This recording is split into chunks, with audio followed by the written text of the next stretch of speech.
안녕하세요, 리바이버입니다. 이번 영상에서는 최근 이슈된 EV3와 니로 EV를 비교해달라는 댓글을 보고 영상을 만들게 되었습니다. 특히 이 댓글은 좀 디테일한 부분들을 요청해 주셨는데, 니로 하이브리드와 전기차의 차대 차이가 가운데 센터 터널이 없는 차이가 있던데 어떻게 EV에는 센터 터널이 없어졌는지 궁금하고, 연료 탱크 자리를 삭제하고 평평하게 하면 차체 강도에 영향이 생긴다는 분석이던데 맞는 얘기인지도 궁금합니다 라고 하셨습니다. 먼저 제가 말씀드리고 싶은 거는 이 두 번째 내용 같은 경우에는 제 개인적인 생각은 이렇습니다. 제조사 설계팀 말고는 믿을 사람이 아무도 없다는 거예요.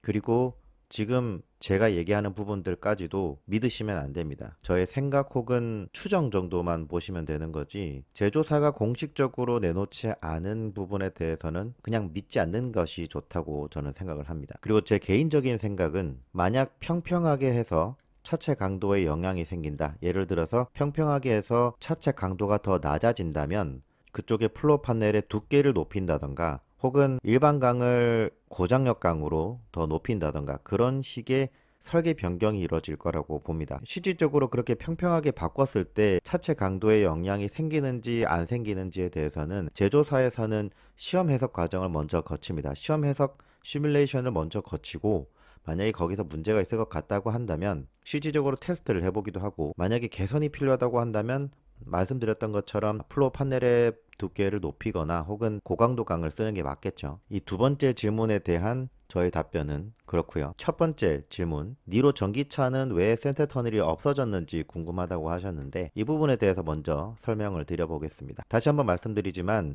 주변의 말씀을 듣지 마시고, 가장 중요한 것은 제조사의 설계자의 목적과 의도가 중요합니다. 그렇기 때문에 공식적인 자료가 나오지 않는 이상은 그저 추정이라고 보시면 될 것 같아요. 이 영상을 보시는 분들도 이게 좀 일리가 있다는 그런 생각 정도만이라고 보시면 되지, 언제까지나 제조사의 설계자가 언급한 내용이 아니라면 그것은 100% 정확한 목적이나 의도가 아니라는 점을 꼭 알고 계셨으면 좋겠습니다. 자, 그래서 센터 터널이 실제 없어졌느냐? 사실 센터 터널이 없어진 건 아닙니다.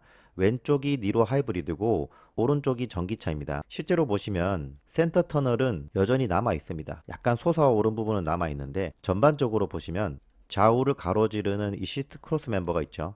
시트 크로스 멤버도 상대적으로 낮아졌습니다. 근데 상대적으로 낮아진 게 아니고 어떤 식으로 보셔야 하냐면, 여기 이 플로어 판넬 있죠. 이 플로어 판넬이 올라왔다고 보시는 게 더 정확합니다. 이 플로어 판넬이 올라왔다. 왜 올라오게 되었을까? 아마 다들 예상을 하실 것 같은데, 바로 니로 전기차에는 차체 하부에 배터리가 장착이 되기 때문이죠. 이게 바로 실제 니로 하이브리드와 전기차인데, 왼쪽에 보시면 차체 바닥에는 돌출된 부분이 전혀 보이지가 않습니다. 반면 니로 EV는 이 차체 하부에 배터리가 더 내려온 것이 보이죠. 자, 니로 EV는 차체 바닥에 이렇게 배터리를 탑재하기 위해서 플로어 판넬을 더 높였음에도 불구하고 이렇게 차체 하부에 배터리가 조금 더 밑으로 돌출이 된 형상인 겁니다. 그래서 제가 생각하는 바로는 이 센터 터널이 없어진 게 아니라 전기차의 배터리를 탑재하기 위한 공간으로서 활용하기 위해 이 플로어 판넬을 높인 것이다 라고 보시면 될 것 같고요. 반면 니로 하이브리드 같은 경우에는 여기 이쪽에 배터리가 탑재가 됩니다. 그래서 배터리 공간이 별도로 있는 것을 확인하실 수가 있죠.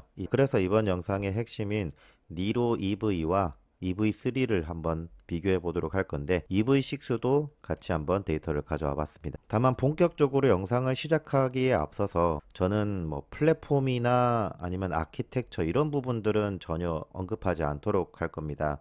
왜냐하면 그 영상에서 가장 핵심적인 부분은 저는 이 연료 탱크를 계속 언급을 하셨다는 건데, 이게 연료 탱크를 위한 공간으로 만들어졌느냐 아니면 다른 의도로 먼저 만들어졌는데 거기에 연료 탱크가 들어갔느냐, 이런 걸 얘기를 해보고 싶었거든요. 그래서 이번 영상에서는 저는 오로지 EV3의 이 부분이 연료 탱크를 위한 공간인지 아닌지에 대해서만 언급해 보도록 하겠습니다. 그래서 니로 EV와 EV3, EV6의 이 2열 시트 하단부를 한번 더 확대를 해 보겠습니다. 자, 이렇게 확대를 해 봤는데, 자, 여기 이 부분부터 이렇게 솟아 올라 있습니다. 그리고 여기에 시트 쿠션이 올려지게 되고요. EV3도 마찬가지입니다. 자, 여기에 시트 쿠션이 올려지게 됩니다. 그런데 EV6 같은 경우에는 여기가 솟아 올라와 있지 않습니다. 그 이유를 한 번 더 설명을 드려볼게요. 자, 그리고 이 부분은 차체 하부에서 바라본 3D 모델링 도면입니다. 자, 각각을 한 번 더 확대를 해보면요. 이것만 가지고 봤을 때는 EV3의 이 부분이 연료 탱크를 위한 공간일 수도 있겠다 라고 추정은 하실 수는 있겠습니다. 하지만 확신을 하시면 안 되겠죠. 모르면 제조사에 물어보고 답변을 받아서 얘기를 하는 게 저는 맞다고 봅니다. 아니면 그게 아닐까 추정이 되는 정도로만 언급을 하는 게 맞다고 생각이 되고요. 자, 이 모델링 도면만 보면 니로 전기차와 EV3는 이렇게 차체 위쪽으로 돌출된 형태, 그리고 EV6는 평평한 형태를 보여주고 있습니다. 이 사진들은 각 모델들의 시트 탈거 매뉴얼입니다. 이 시트 탈거 매뉴얼들을 보시면 니로 EV의 경우에는 쿠션을 탈거를 해보게 되면 하부에 아무것도 없습니다. 그리고 EV3도 이 쿠션을 탈거해보면 하부에는 아무것도 없습니다. 그런데 EV6만 다른 점이 있습니다. 그건 이 쿠션을 탈거했을 때 여기 아래에 쿠션 프레임 혹은 레일이 있다는 거죠. 레일 위에 쿠션이 얹어지는 구조라는 겁니다. 그래서 EV3는 여기가 연료 탱크를 위한 공간이 아니라는 겁니다. 연료 탱크를 위한 공간이 아니고 이 쿠션을 얹기 위한 공간인 거죠. 여기서 자동차 설계에 대한 설명이 필요합니다. 자, 이 그림은 자동차의 패키지 드로잉 혹은 패키지 디자인이라고도 하는데요. 일반 성인들이 앉았을 때 어느 정도의 공간이 나오고 어느 정도의 연료 탱크를 넣고, 그리고 레그룸의 공간, 그리고 트렁크 공간은 어느 정도로 여유롭게 설계할 것인가, 이러한 부분들을 모아놓은 것이 바로 패키지 드로잉 혹은 패키지 디자인이라고 합니다. 물론 일반적인 전방에 엔진이 배치된 차량들은 리얼 시트 하단에 이런 식으로 연료 탱크가 들어가게 됩니다. 하지만 여기 이 공간은 단순히 연료 탱크만 있으면 안 됩니다. 왜냐하면 이 사람이 뒤에서 앉아 있을 수 있는 충분한 공간을 확보하기 위해서, 그러니까 다리가 이 정도로 뻗을 수 있는 공간을 확보하기 위해서 충분히 이 정도 높아져야 된다는 겁니다. 자, 그러면 이렇게 쿠션이 추가가 되겠죠. 그리고 이 형태가 여기 보시는 니로 전기차와 EV3와 동일한 형태라고 보시면 되겠습니다. 그렇기 때문에 차체가 여기서부터 돌출이 되어 있는 형상이라고 보시면 될 것 같고요. 반면에 EV6는 어떻습니까?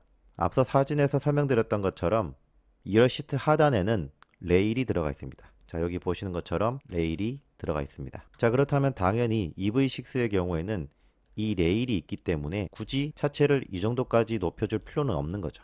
그렇기 때문에 차체가 평평하게 설계가 되어 있는 겁니다. 자, 결론적으로 상품 기획부터 EV6는 2열의 레일이 기본이기 때문에 굳이 리어 플로 패널의 형상을 높일 필요가 없었다는 거죠. 자, 그렇다면 누군가는 이런 질문을 하실 수도 있을 겁니다. 그러면 EV3를 설계할 때 차체를 이렇게 평평하게 하고 쿠션을 이런 식으로 바닥부터 힙포인트까지 크게 설계하면 되는 것이 아니냐 라고도 생각할 수 있는데, 단순히 보면 그렇습니다. 단순히 보면 그렇지만 이 시트 쿠션을 두껍게 하는 것도 안전과 연관이 있을 수 있고, 그리고 컴포트성, 그러니까 너무 패드가 많이 들어간 설계 또한 승차감 혹은 착자감에도 영향을 끼치기 때문에 단순하게 접근해서는 안 되는 문제입니다. 특히 2열 시트를 너무 높게 설계를 하게 되면 2열 탑승자의 서브마린, 그러니까 전후방 충돌에서 빠져버리는 그런 안전사고가 있을 수 있기 때문에 쉽게 생각할 부분은 절대 아닙니다. 제가 이번 모트라인의 영상을 보면서 조금은 개인적으로 불편했던 부분들이 있었습니다. 그게 어떤 것이었냐면, 이 언더플로어 판넬 비교를 할 때 바로 이벤트였습니다. 사실 누가 보더라도 이거는 그냥 연료 탱크 자리잖아요 라고 하셨는데, 수십만 명의 구독자를 보유하고 계시는 그런 유튜버 분들은 이렇게 누가 보더라도 라는 말을 쉽게 안 꺼내 주셨으면 하는 그런 기대치를 갖고 있었습니다. 왜냐하면 그만큼 사회적으로 더 영향력이 있는 인플루언서들이라면 그만큼 더 신뢰가 높은 정보를 가지고 많은 사람들에게 제공해 줘야 된다고 생각을 합니다. 그런 만큼 제조사를 통해서 왜 EV3는 여기 이 부분이 볼록 솟아 있냐, 이런 부분들을 공식적으로 질문을 하고 답변을 받아서 대중들에게 알려주는 게 맞지 않나, 그렇게 생각을 하거든요. 근데 사실 누가 보더라도 이거는 그냥 연료 탱크 자리잖아요 라고 하는 말은, 저는 언뜻 최근에 블랙박스 영상만 보고 이건 누가 봐도 급발진이지 않냐, 이게 어떻게 운전자의 과실이냐, 이렇게 판단하는 것과 크게 다르지 않다고까지 느껴졌습니다. 그래서 이렇게 플랫폼을 공유를 하다 보니 EV3에는 기존의 니로 하이브리드에 적용됐던 그 기름통 들어가는 자리가 이렇게 지금 비어 있는 건데 라고 말씀을 하셨죠. 그리고 여기서는 이 사태라고까지 표현을 하고 계십니다. 하지만 저는 이 부분을 사태라고 표현할 정도의 문제인가 라는 생각도 들기도 했고요.